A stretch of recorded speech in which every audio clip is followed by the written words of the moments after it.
மாலிக், என் அன்பு குழந்தையே, உன் வழித்துணை சாயப்பா பேசுகிறேன். நான் உனக்காகவே உள்ளவன் என்பதையும் உனது தாய் போன்றவன் என்பதையும் நீ அறிந்து வைத்துள்ளாய். அதனால்தான் எனது பாசமுள்ள பிள்ளை உனக்காக தினமும் எனது கருத்துக்களை தனது வாயினால் உனக்கு சொல்கிறானே, அவன் சொல்கிற எனது மொழியை கேட்க ஆவலாய் உள்ளாய். அது மட்டுமல்ல, எத்தனையோ இணையதளங்களில் ஆரம்பத்திலும் முடிவிலும் எங்களுக்கு ஆதரவு தாருங்கள் என்றும், இதை விரும்புங்கள் என்றும், இதை மற்றவர்களுக்கு தெரிவியுங்கள் என்றும் சொல்லிக்கொண்டே இருப்பார்களே, அதுபோல இவன் ஒரு முறை கூட உன்னிடம் அப்படி சொன்னதில்லை. ஆனால் அவன் எனக்கான சேவையினை தொடர்ந்து எவ்வித பிரதிபலனும் இல்லாமல் செய்து கொண்டே இருக்கிறான். நீயும் எனது செல்ல பிள்ளைதான். ஆதலால் தான் அவன் கேட்காமலேயே இந்த தளத்திற்கு ஆதரவு தெரிவித்து வருகிறாய். நான் தாய் போன்றவள் என்று சொன்னேன். யார் இல்லை என்று சொன்னால் நீ இந்த உலகத்திலே பிறந்திருக்க முடியாதோ, அந்த தாயையும் நானே பிறக்க வைத்தேன். ஒரு தாயில் இருந்துதான் ஒரு தலைமுறை பிறக்கிறது. 10 மாதம் உன்னை சுமந்து புரண்டு படுத்தால் உனக்கு வலிக்குமே என்று தனக்கு வலித்தாலும் புரளாமல் படுத்து வேதனை அனுபவித்தாளே, அவளையும் நானே பெற்றெடுத்தேன். உனக்கு வேண்டியதை உண்டு, தனக்கு வேண்டியதை வெறுத்து நீ பிறப்பதற்கு முன்னால் உனக்காக கடவுளுடன் வேண்டிக் கொண்ட ஒற்றை ஜீவன் உலகத்தில் உண்டு என்றால் அது உனது தாய்தான். அந்த தாய்க்கும் தாய் நான். பூமிக்கு அடியில் உள்ள தண்ணீர் கிணற்றின் மூலம் சுரப்பது போல பசுவின் உடலில் இருக்கின்ற பாலானது அதன் மடிக்காம்பிலே சுரப்பது போல இறைவன் ஒவ்வொரு வீட்டிலும் இருக்க முடியாது என்பதற்காக தாயினை உங்களுக்காக ஒவ்வொரு வீட்டிலும் படைத்திருக்கிறார். அந்த தாய் உனக்கு என்னவெல்லாம் செய்தாள் என்பதை மனிதன் கடைசி வரை உணர்வதில்லை. அதை அவன் உணரும் நாள் வரும்பொழுது அவள் உயிரோடு இருப்பதில்லை.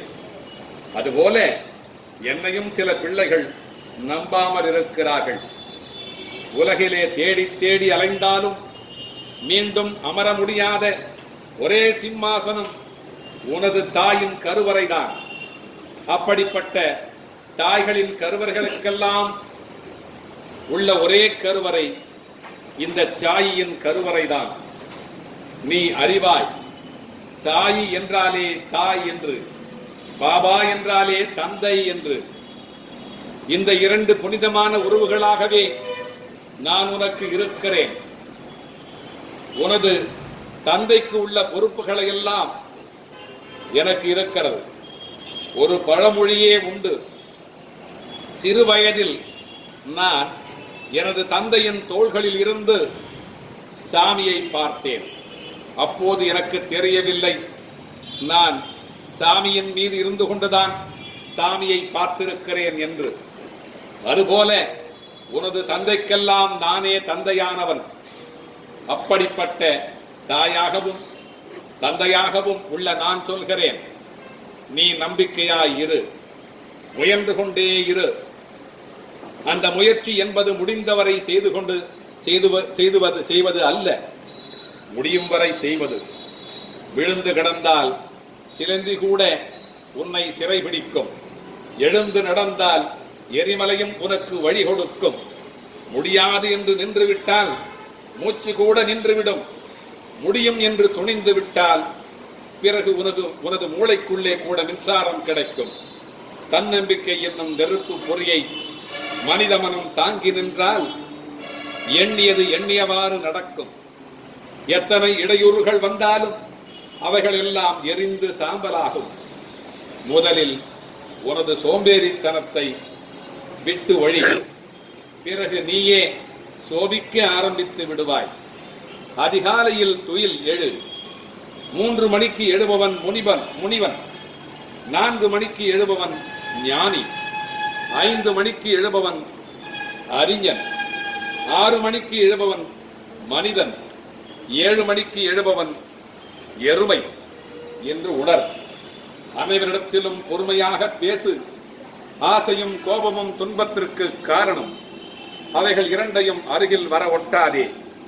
இப்படி நான் சொன்னதை எல்லாம் நடைமுறைப்படுத்தி வா. நல்லவைகள் எல்லாம் உனக்கு தடையின்றி வரும். நானும் உன் வழியிலும் வாழ்விலும் வந்து கொண்டே இருப்பேன். அல்லாஹ் மாலிக், அல்லாஹ் மாலிக், அல்லாஹ் மாலிக்.